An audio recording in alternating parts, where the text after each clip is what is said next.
স্বাগতম জানাইছোঁ সকলোকে question paper সলিউশ্যনৰ আন এটি বিশেষ ভিডিঅ' ধুবুৰী ডিষ্ট্ৰিক্টৰ সমাজ বিজ্ঞানৰ কুৱেশ্যন পেপাৰখন ইয়াত থকা 45টা MCQ সমাধান কৰিম। ভিডিঅ'টো শেষলৈকে চাব। প্ৰথমবাৰৰ বাবে চেনেললৈ আহিলে চেনেলটো ছাবস্ক্ৰাইব কৰি ল'বা। ফাৰ্ষ্টৰ কুৱেশ্যনটো হৈছে কোনখন আইনে বংগৰ গভৰ্ণৰ পদটো গভৰ্ণৰ জেনেৰেল পদলৈ উন্নীত কৰিছিল? 1773 চনৰ নিয়ন্ত্ৰণকাৰী আইন। অপশ্যন এ নম্বৰটো শুদ্ধ।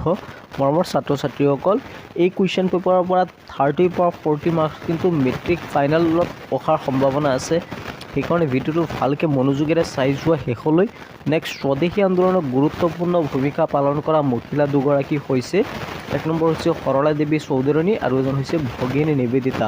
Option B number. নেক্সট, অসহযোগ আন্দোলনৰ লগত জড়িত কাৰণবোৰ হৈছে, অসহযোগ আন্দোলনৰ লগত জড়িত কাৰণ হৈছে ৰাওলাট আইন। 2 নম্বৰ, ৰাওলাট আইনৰ দ্বাৰা বৰ্ধিত দমনমূলক নীতি। আৰু 4 নম্বৰটো হৈছে জালিৱানৱালাবাগৰ ঘটনা। অৰ্থাৎ অপশ্যন 2 আৰু 4 ডি নম্বৰটো শুদ্ধ। নেক্সট আগবাঢ়িছোঁ কুৱেশ্যন নম্বৰ 4লৈ। তলৰ ঘটনাসমূহ ক্ৰম অনুসাৰে সজাব লাগে। ফাৰ্ষ্টত সংঘটিত হৈছিল চাইমন কমিশ্যন গঠন হৈছিল, তাৰপিছত দাণ্ডি যাত্ৰা, তাৰপিছত গান্ধী আৰুণ চুক্তি, তাৰপিছত সাম্প্ৰদায়িক বাটোৱাৰা। গতিকে কি হ'ব? 4, 3, 1, 2 অপশ্যন বি। নেক্সট, তলৰ কোনটো অশুদ্ধ? অশুদ্ধ উক্তিটো হৈছে অপশ্যন ডি।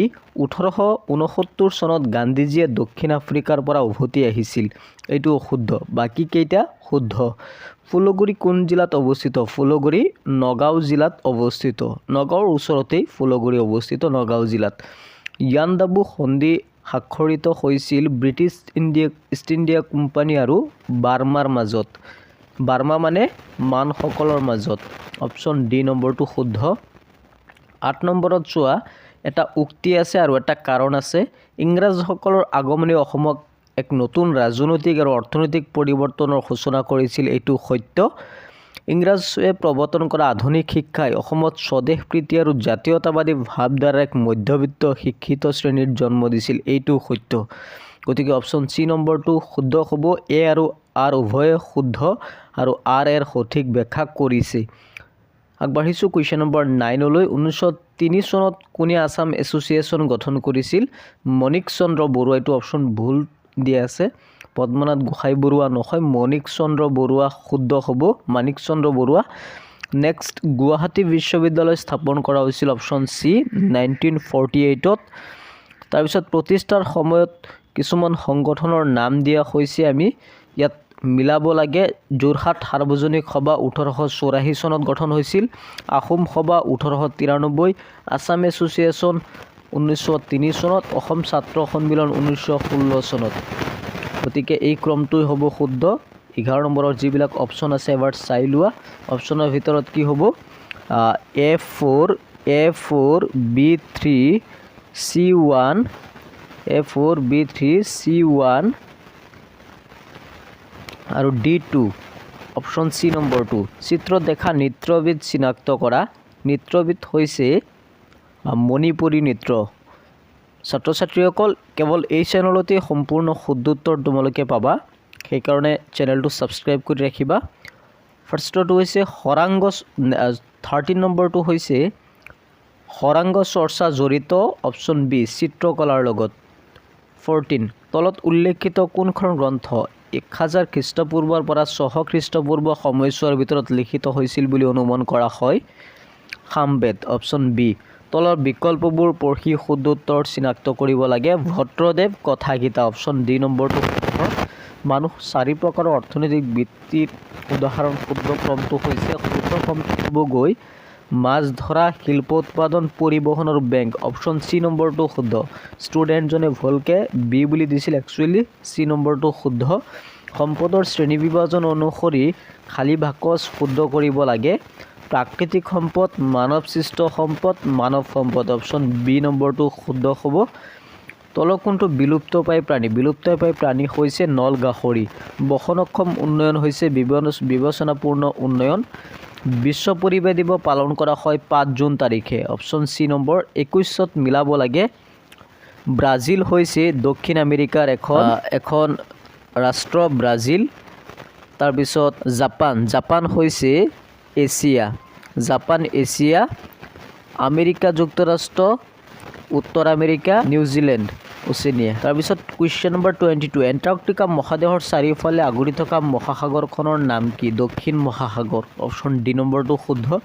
বিষুৱ ৰেখা প্ৰায় সোঁমাজেদি পাৰ হৈ যোৱা মহাদেশখন হৈছে আফ্ৰিকা মহাদেশ। Option B number. কোনখন বিদেশী ৰাষ্ট্ৰ অসমৰ উত্তৰ দিশত আছে? ভূটান। Option C. চাহ উদ্যোগ অসমৰ আটাইতকৈ বৃহৎ কৃষিভিত্তিক উদ্যোগ। এইটো সত্য। মোনাবাৰী অসমৰ সৰ্ববৃহৎ চাহ বাগিচা। এইটো সত্য। গতিকে অপশ্যন চি নম্বৰ 1 আৰু 2 দুয়োটাই সত্য। তলত দিয়া উপযুক্ত পচন্দৰ সৈতে মিলাব লাগে। উপযুক্ত পচন্দৰ ডিগবৈ তিনিচুকীয়া, এইটো শুদ্ধই আছে। ডিগবৈ তিনিচুকীয়া, নুমলীগড় গোলাঘাট, নুনমাটি কামৰূপ মেট্ৰ'। গতিকে কি হ'ব? এৰ 1, বিৰ 3, চিৰ 2। অপশ্যন এ নম্বৰটো শুদ্ধ। অসমলৈ আগমন ঘটা প্ৰথমটো জনশ্ৰুত হৈছে অষ্ট্ৰিকসকল। তলৰ কোনজোৰা উদ্যোগ আৰু ইয়াৰ প্ৰাথমিক উদাহৰণ অসমৰ ঔদ্যোগিক শ্ৰেণীবিভাজন অনুসৰি সঠিক মিলোৱা আছে? অপশ্যন বি হস্তশিল্প উদ্যোগ। অসমৰ আটাইতকৈ ঘন জনবসতি জিলাখন হৈছে কামৰূপ মেট্ৰ'। ভাৰতবৰ্ষই তলৰ কোন প্ৰকাৰৰ চৰকাৰ ব্যৱস্থা গ্ৰহণ কৰিছে? অপশ্যন এ সংসদীয় পদ্ধতিৰ চৰকাৰ ভাৰতে গ্ৰহণ কৰিছে। নেক্সট 31, ভাৰতৰ স্বাধীনতা লাভ কৰাৰ আগতে দেশৰ সংবিধান প্ৰণয়ন প্ৰস্তুতি আৰম্ভ হৈছিল। এইটো সত্য। বি আৰ আম্বেদকাৰ সংবিধান সভাৰ সভাপতি আছিল। এইটো অশুদ্ধ। গতিকে অপশ্যন পি সত্য, মানে শুদ্ধ, কিউ অশুদ্ধ। অপশ্যন এ নম্বৰটো শুদ্ধ হ'ব। তলত কোনখন ৰাষ্ট্ৰৰ নিৰাপত্তা পৰিষদৰ স্থায়ী সদস্য? নিৰাপত্তা পৰিষদৰ স্থায়ী সদস্য হৈছে ফ্ৰান্স। এইটো অপশ্যনটো ভুলকৈ দিয়া আছে, ফ্ৰান্স। অপশ্যন ডি নম্বৰটো শুদ্ধ। নেক্সট শুদ্ধ উত্তৰ বাছি উলিয়াব লাগে। ৰাষ্ট্ৰসংঘৰ চনদত 111টা অনুচ্ছেদ আছে। নিৰাপত্তা পৰিষদৰ ৰাষ্ট্ৰসংঘৰ এটা গুৰুত্বপূৰ্ণ অংগ। ৰাষ্ট্ৰসংঘৰ সচিব প্ৰধানজনৰ কাৰ্যকাল 5 বছৰ। এ বি চি তিনিওটা সত্য। গতিকে অপশ্যন এ বি আৰু চি। নেক্সট চাৰ্কৰ মুখ্য কাৰ্যালয় হৈছে কাঠমাণ্ডুত। Option B. মাটি, সোণ, ৰূপ আদি মুদ্ৰাৰ দৰে সম্পত্তি হ'লেও তাৰুল্য গুণ মুদ্ৰাতকৈ কম, কাৰণ এইবোৰ তৎক্ষণাত সামগ্ৰীলৈ ৰূপান্তৰ কৰিব পৰা নাযায়। অপশ্যন চি নম্বৰটো।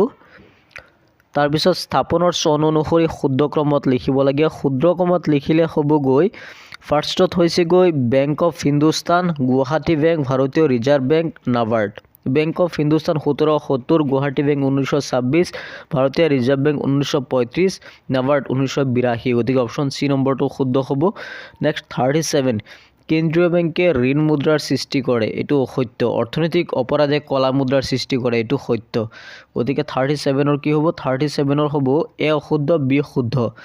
মানৱ উন্নয়নৰ সূচকসমূহ হৈছে প্ৰত্যাশিত আয়ু, শিক্ষা আৰু জীৱন যাত্ৰাৰ মান। অপশ্যন চি নম্বৰ 1, 2 আৰু 3 শুদ্ধ। এটা বৃত্তীয় বছৰ বুলি কোৱাৰ লগে লগে 1 এপ্ৰিলৰ পৰা 31 মাৰ্চলৈকে বুজা যায়। 1 এপ্ৰিলৰ পৰা 31 মাৰ্চ। অপশ্যন চি নম্বৰটো। ভাৰতবৰ্ষৰ পৰিকল্পনাৰ প্ৰথম চোৱাত অৰ্থনৈতিক উন্নয়নৰ আশানুৰূপ নোহোৱাৰ কাৰণ কি? চীনৰ লগত যুদ্ধ, অনাবৃষ্টি। 1 আৰু 2 শুদ্ধ। Option B number. দেশৰ অৰ্থনৈতিক ব্যৱস্থাৰ ওপৰত ৰাষ্ট্ৰৰ নিয়ন্ত্ৰণ শিথিলকৰণক উদাৰীকৰণ বুলি কোৱা হয়। Option A number. নীতি আয়োগৰ পূৰ্ণকালীন সদস্য হৈছে অপশ্যন বি 3জন বিশেষজ্ঞ। মুদ্ৰাৰ প্ৰাথমিক কাৰ্যটো হৈছে সাধাৰণ গ্ৰহণযোগ্যতা। অসমৰ ক'ত এতিয়াও ভোগালীৰ পৰম্পৰা বিনিময় প্ৰথা আছে? এতিয়া ক'ত পৰম্পৰা বিনিময় প্ৰথা আছে? এইটো হ'বগৈ জোনবিল মেলা। Option D. ভাৰত চৰকাৰে দেশৰ অৰ্থনৈতিক সংস্কাৰ নীতি গ্ৰহণ কৰিছিল। এইটো হ'বগৈ শুদ্ধ উত্তৰটো হ'বগৈ অপশ্যন বি 1991। আগবাঢ়িছোঁ ছেকশ্যন বি লৈ। ছেকশ্যন বিত আছে 2 নম্বৰীয়া, 4 নম্বৰীয়া, 5 নম্বৰীয়া কুৱেশ্যনবিলাক। এবাৰ তোমালোকে চাই লোৱা কুৱেশ্যনবিলাক কেনেকুৱা কুৱেশ্যন আহিছিল। গোটেই পেপাৰখন ছেকশ্যন বিৰ প্ৰতিটো কুৱেশ্যন ভালকৈ চোৱা। ইয়াৰ পৰা কিন্তু মেট্ৰিক ফাইনেলত কুৱেশ্যন কমন পৰিব পাৰে। লাষ্টত আছে অসমৰ এখন মানচিত্ৰ অংকন কৰিব লাগে আৰু কিছুমান ঠাই বহাব লাগে, সেইখিনিও চোৱা। এখন জৈৱ বৈচিত্ৰ পাৰ্ক, এখন ৰাষ্ট্ৰীয় উদ্যান, সৰ্ববৃহৎ নদীদ্বীপ। তাৰপিছত এইপিনে 55 আৰু 56তো 5 নম্বৰীয়া 3 নম্বৰীয়া কুৱেশ্যন আছে। এবাৰ চাই লোৱা। ভিডিঅ'টো কেনেকুৱা লাগিছে কমেণ্ট কৰি নিশ্চয় জনাবা। ভিডিঅ'টো শেষলৈকে চোৱাৰ বাবে সকলোলৈ বহুত বহুত ধন্যবাদ থাকিল। যদি চেনেলটো ছাবস্ক্ৰাইব কৰা নাই চেনেলটো ছাবস্ক্ৰাইব কৰি ৰাখিবা, তেন্তে এনেকুৱা ইউজফুল ভিডিঅ'বিলাক তোমালোকে পায়ে থাকিবা। আকন্দ এডুকেটৰ্ছ চোৱাৰ কাৰণে সকলোকে পুনৰবাৰ ধন্যবাদ জনাই আজিৰ ভিডিঅ'টো ইয়াতে সমাপ্ত কৰিলোঁ।